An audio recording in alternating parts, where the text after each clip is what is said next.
Hi everybody and good morning. Welcome to my shop. Okay, time to do a little more study on this amplifier here and try to really nail down what has gone wrong with it. So what I'm going to do, this is a stereo amplifier, so it's actually two amplifiers in one. One not working, one we can assume is working, sounds okay.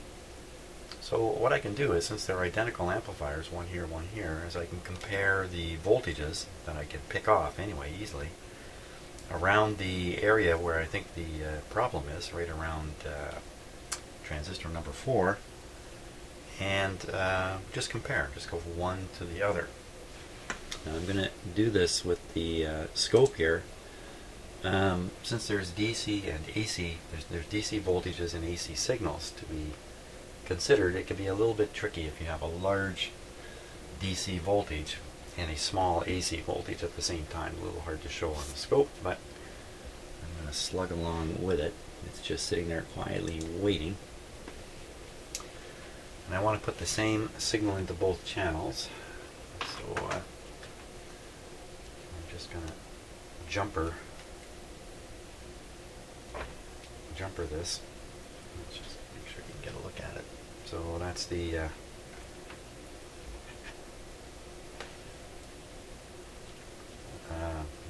these two clips are the output from my signal generator, which is running over there right now. Okay, volume down. Okay, which way's down? Okay, volume's down. Pretty sure. If it's not, it's all the way up the, the other way.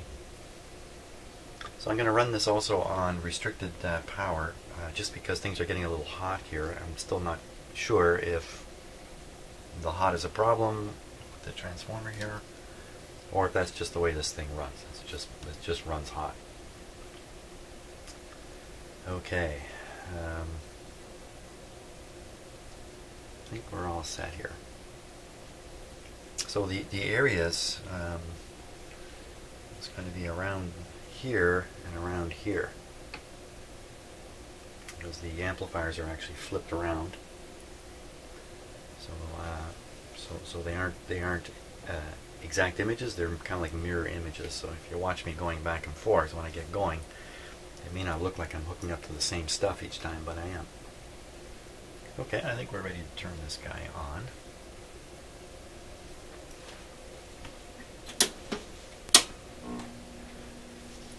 Go, and already we've got a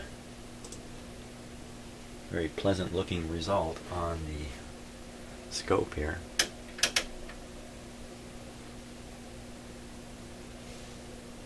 Not entirely pleasant, is it?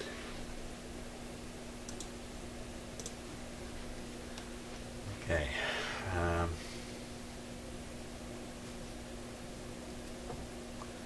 So let's start comparing. We'll just start right there. That's the same as here.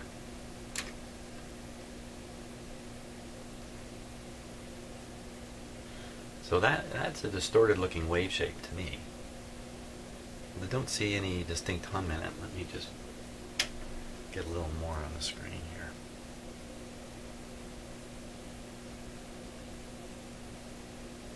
That's one. That's the other. Wow, they're both in kind of trouble.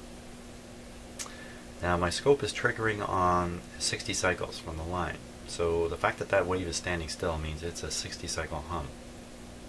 In fact, I'm not hearing any of the tone. I got the volume turned down. It's turned up a little bit.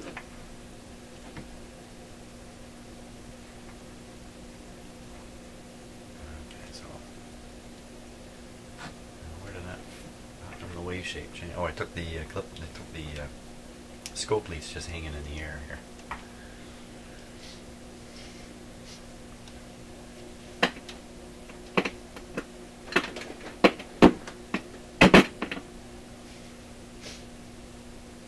little extra noisy.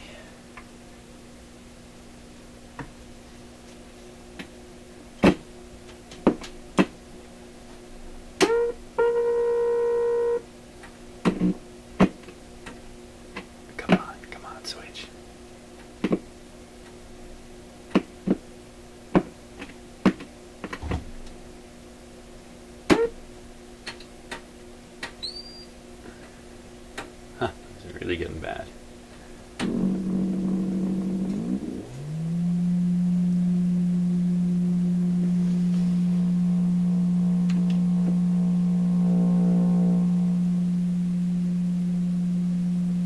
Okay, nice low sound. Won't pierce our brains while we're doing this. So I don't think that what we're seeing on the scope there has anything to do with the sound we're hearing. Can't. I don't have the scope lead connected. Okay, connecting the lead here.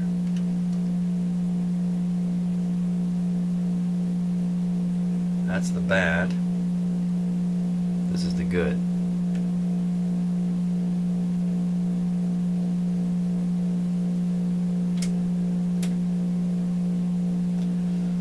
This is the bad.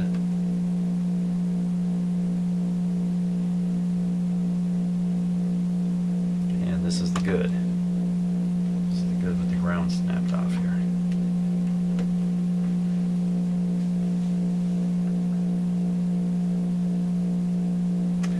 So on the good side, you see a nice sine wave with a hum impressed on it. The hum is actually standing still, and the sine wave is traveling because the scope is triggering on the hum. On the other side, very bad news. Okay, let's try another test point. Now, this is on the input side of the transistor, if I remember right. I have to look at the schematic again to remind myself. Okay, and that same capacitor on the other side, I think is this. Okay, let me think again.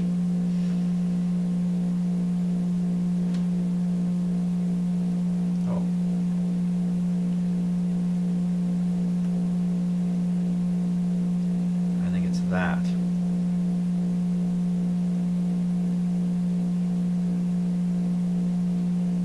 No, you know, this one actually, this is the good side. That matches with this one.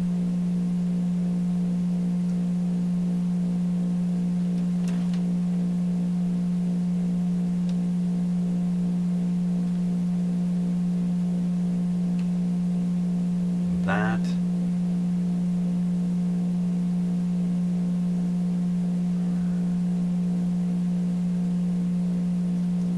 This is harder to do than you might expect because the components are different on these two circuit boards, even though I believe they're identical circuits.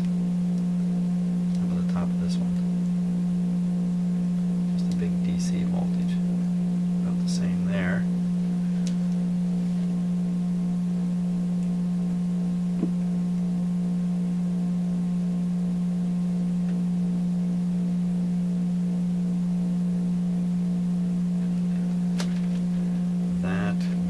This. Okay, so that's the good side.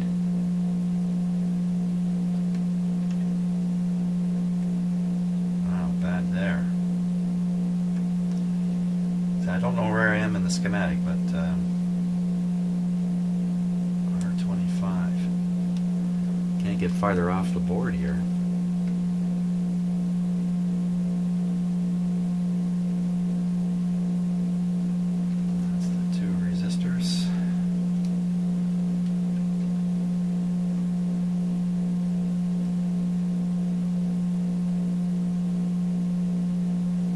To me, like it's even ahead of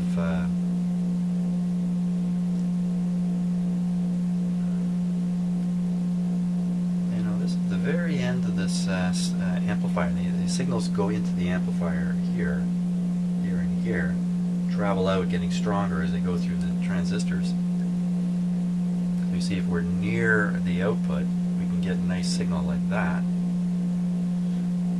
Pass by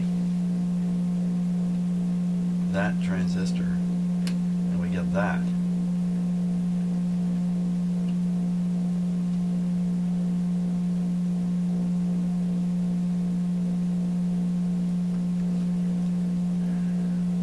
And what do we see on the actual output transistors here? So that's the output power transistor, and you can see the crap is going right there. That's the other side. ignoring the hum, the sine wave signal looks great. So there's definitely something going on right down in this area here, no doubt about it. What am I going to do about that? Well, that's a good question. First, we're going to turn down the hum there.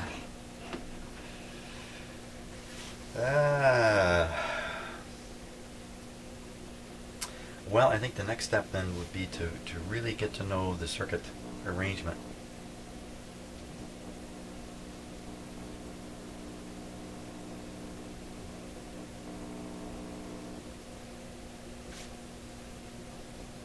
It's a little odd. The sound coming out of the record player was kind of changing a bit there, and I'm not doing anything.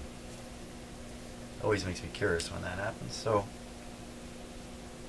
I'll get myself very familiar with the circuitry around transistor number 4. That's the thing to do, I think. I think that's the right thing to do. Okay, let's take a look at the schematic now. So here's transistor number 4.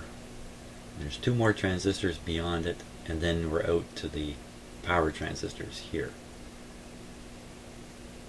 So on one side of this capacitor, the signal going in here looks fine. Coming out, it looks bad. If it's not the transistor, which I'm hoping it's not the transistor, what else could it be? Well, there's something going on down here. Oh, that's the same transistor in the other amplifier, right?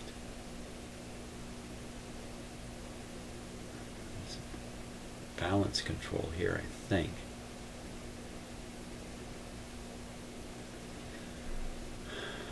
Wow, to give such a strange output, you know, wow. I just think it's going to be this transistor. I don't know the name or number of this transistor, or even its type, if it's germanium or silicon. They're not listed on this list. This is probably a 2-page schematic that's been compressed onto 1 page, and part of it's been lost. That's my guess. So wow. Yeah, I can't simply replace this and see if that's the problem. I could potentially replace these parts. I can check their value. See if there's a short in any of them. It's all a little tricky too, because the circuit board is screwed down flat. I can't get at the bottom of it. I have to take the screws, lift the board off. And that doesn't look like a friendly thing either. Let's take a look at that. What's involved in taking the board off? First thing that's involved is shutting the power off, I think, to it. Let's see, 1 screw, 2 screws, board lifts. We got lots of wires here. There's almost no play in the wire here. There's no play here.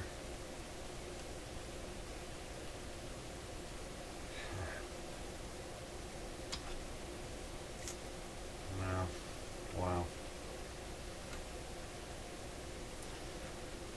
Right. Boy, that doesn't look too good either. It looks like I could take those screws out and this board would only come up a little bit. I don't know what else to do though. I gotta get at the other. Sooner or later, I have to get the other side of this board. It's gonna have to come up. I'm gonna have to try and take it out of there. So I can loosen it up and take a better look at what's happening here.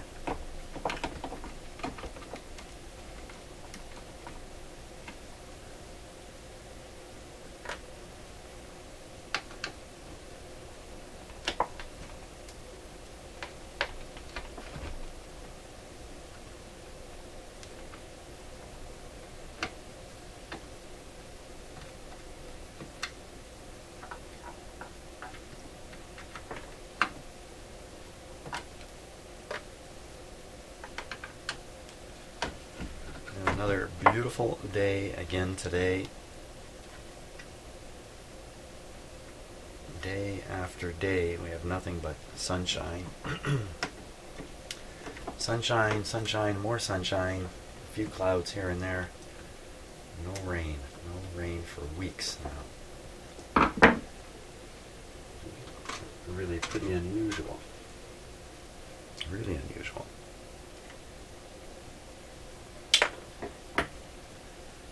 Okay, let that board come up now.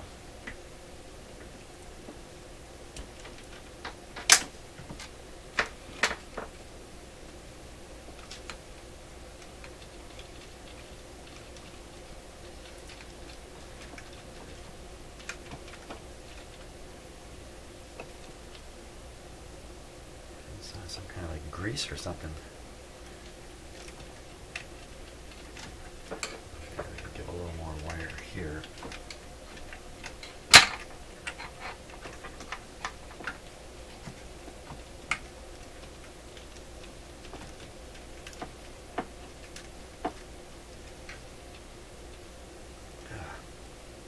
Appears to be a piece of plastic or something underneath it, guarding the bottom from shorting.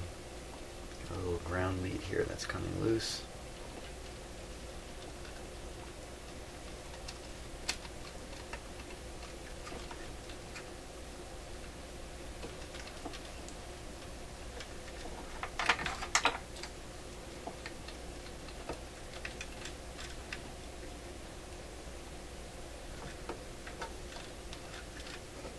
Okay, at this point, let's take a look at the other side of it here.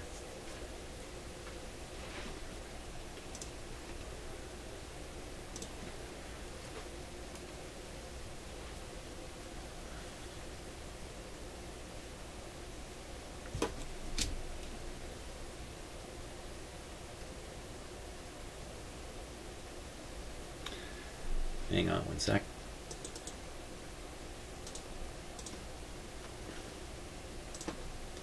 Just getting my focus here.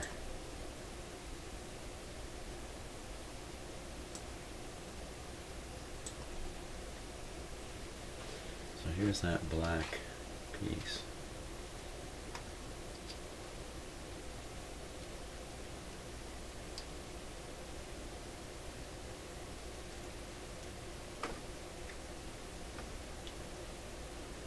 I don't see any surprises.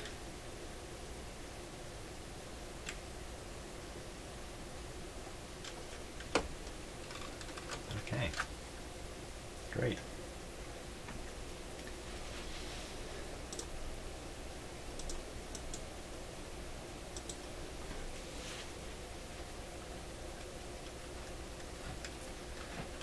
Board will come right out.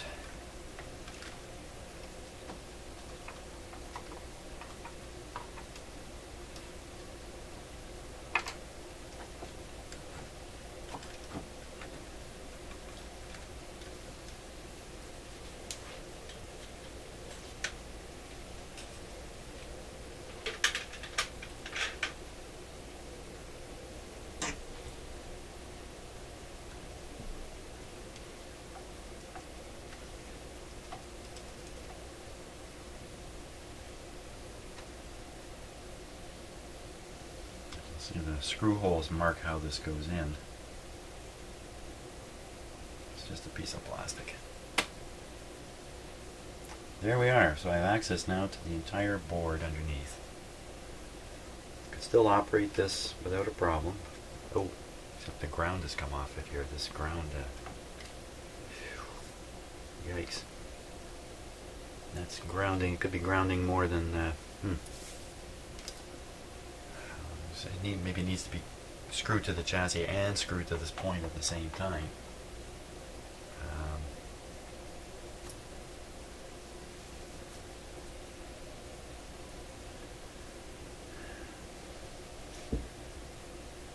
Well, I guess I can just clip here. It's just all kind of oily in here.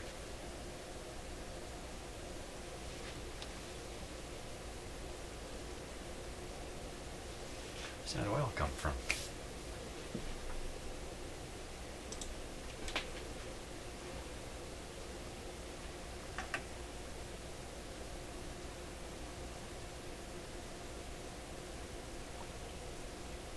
Somebody leaking out the oil somewhere?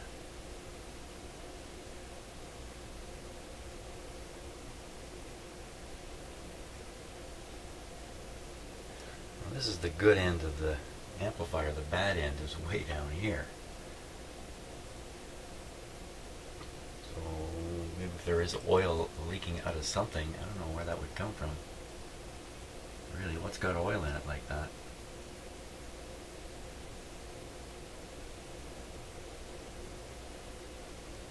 Mystery.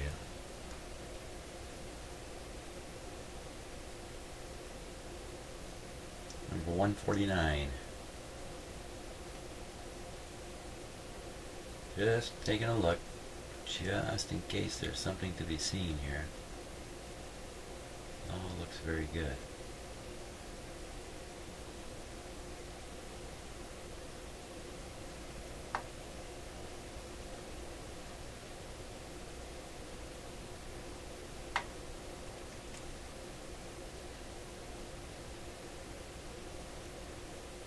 I don't expect anything on this side. I mean, this is a fairly nicely built machine here. They've taken quite a few steps to go the extra mile, I guess, with it. So that's the transistor I'm concerned about. That one right there. Let's see if we can read on it. What can we read on it?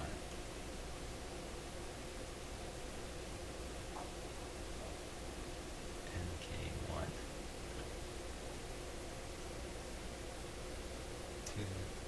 213. NK1 213.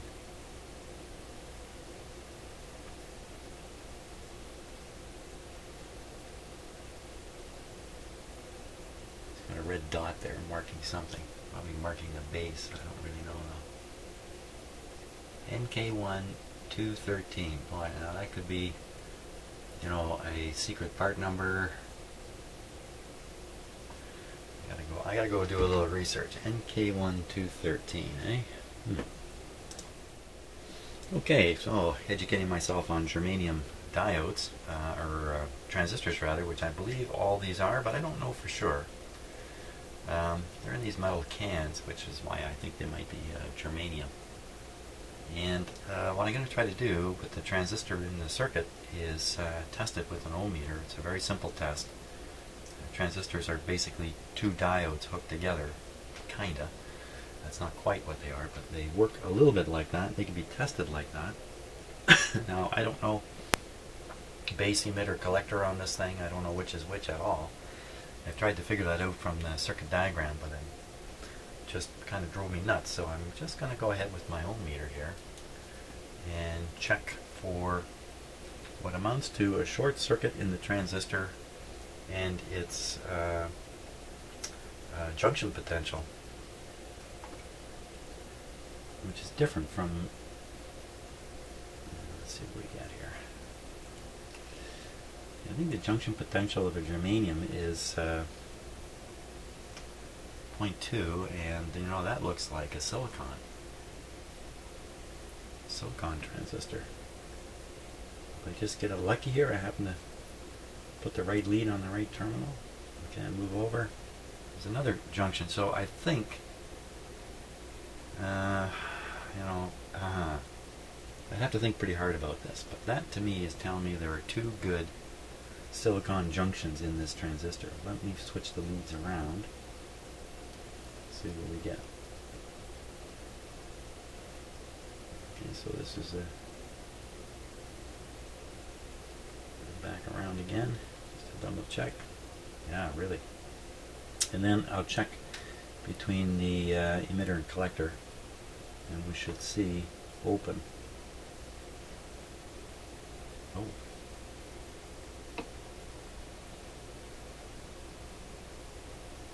Well, that's another, looks like a silicon junction voltage again.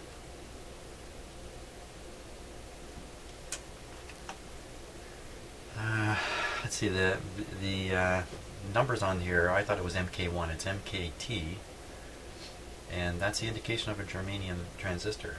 MKT 213, that's the number on transistor 4. You can find it on the internet. found a whole discussion on using germanium transistors instead of silicon transistors in fuzz boxes for your electric guitar. Wow, a whole discussion of people claiming the germanium transistors sound better. Oh boy, echoes of the tube discussion where tubes sound better. Ah, the poor silicon transistor, he just takes it on the chin at every turn. A lot of discussion about germanium transistors and the quality of their sound, which frankly I don't buy into any of that myself, but there you are. So there are people trying to scrounge up germanium transistors. I also read about a failure mode inside a germanium transistor that involves the growth of filaments inside the case, conductive filaments of some material, which, so I guess they're growing crystal filaments. They grow through the transistor and eventually short it out. Apparently if you whack them, you can disrupt these filaments, hear the effect, or even restore the transistor back into operation until another filament shorts it out inside. Now that might sound like a really crazy story, hairs growing inside transistors, but I used to work in a power company. We used these great big power cables, polyethylene insulated high voltage power cables, and they failed due to dendritic growth of filamentary paths through the plastic between the conductor, which is usually had about 8,000 volts on it, and the outside of the cable, which was that ground. So it took about a dozen years for those things to grow through the plastic and cause the failure of the cable, which was a big surprise to the cable industry, who have been shoving these cables in the ground merrily for about a dozen years, with the word from the scientists that this new type of cable, this plastic kind of cable, this post-Second World War, early 70s, late 60s type cable, was going to last 1,000 years and replace the old power cable, which would only last 60 or 70 years. It turned out it only lasted a dozen years, caused a huge kerfuffle in many, many utilities. I can think of some parts of Toronto which now have unreliable distribution systems because they have this cable. Now since then the cable's been improved. Now its life is claimed to be 30 years or something like that. But the old original cable, big heavy paper insulated, full of oil cable about this big around, that stuff, if you took care of it, would last 100 years. The old stuff's better than the new stuff. Hey, that's the same story they're telling with these transistors. The old germanium transistors are better than the new silicon guys.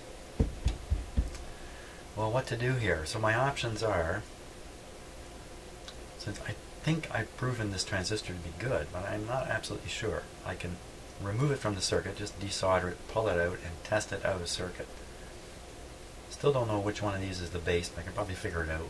If the transistor is good, I can figure it out with an ohm meter. If the transistor is bad, well, we're looking for a short circuit in the transistor. That's really what we're looking for. I didn't see that. I didn't get a 0 on my meter. Let's try it again, just to be sure. Okay, again, polarity, I'm just shooting in the dark here. There it is. It really looks like it. Unless I'm mistaken. Now that's collector emitter. One way.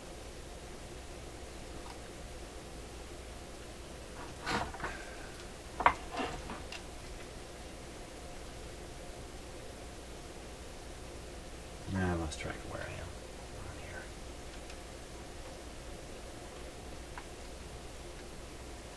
That's one way. That's t'other. That's one way. That's the other. I'm pretty sure I know which one's the base. So this would be base to collector.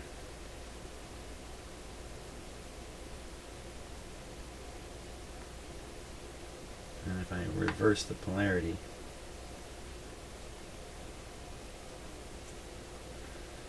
well, you know, maybe it's a case of a leaky.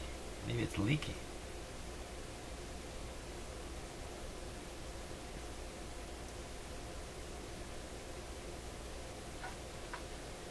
Wow, that really is the junction voltage of a silicon I gotta educate myself here. Okay, so I dug through my tray of random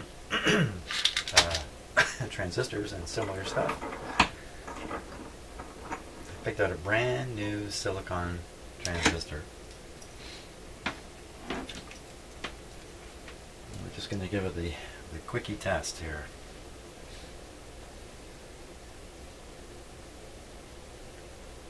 First I'm guessing at which is the base. I'm guessing I picked a bad transistor.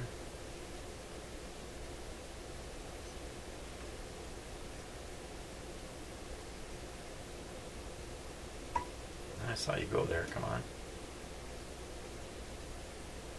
I think that's momentary short circuits.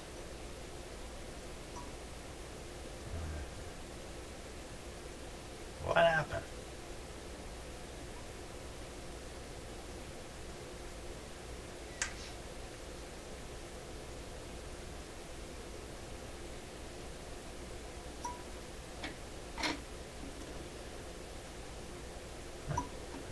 Surprised.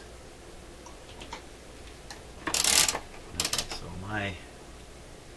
I was saying something quite wrong when good thing I did this. Without thinking, I had my ohm meter set on ohms. You can do that, test a transistor, but I actually have a diode testing circuit here.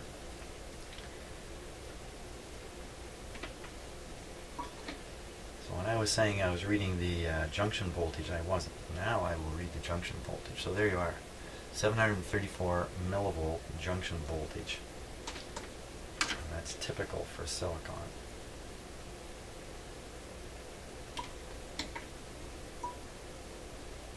Open circuit between the collector and emitter. So base to collector, base to emitter. That was an accidental momentary short. 7. Okay, now we'll try this again on this guy here. Again, I'm just guessing at which one's the base. I have no idea. I could figure it out if I really had to. Okay, now that's the junction voltage of a germanium. There it is again. 200 millivolts. Now, unfortunately, this is between the emitter and the collector. I don't think you should see that. Let's go the other way. So it's a little higher this way, between the emitter and the collector. I think that's the emitter and collector. It's kind of interesting. So my question would be, what should you see between the emitter and collector on? So I'm left not knowing. Well, maybe I have a germanium in here I can fiddle with. A transistor with 4 wires.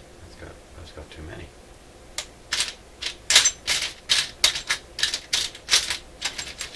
I'm not Mr. Transistor guy.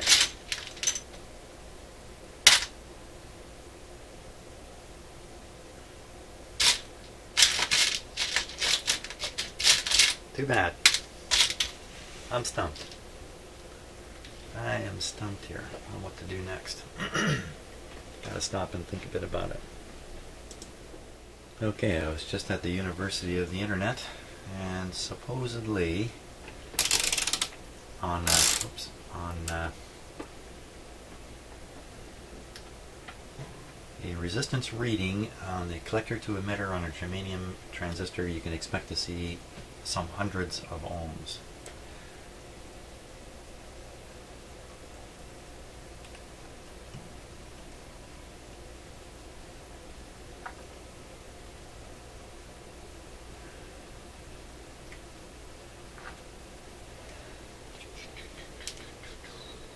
.600 ohms.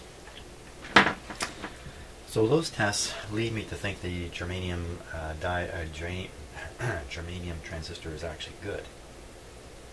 That's the impression I've got. So from here, I have to now check the surrounding components that may have some influence on the operation of this little circuit here, and see if I can nail one of the components as being bad. That's my challenge. Hey, thanks for watching.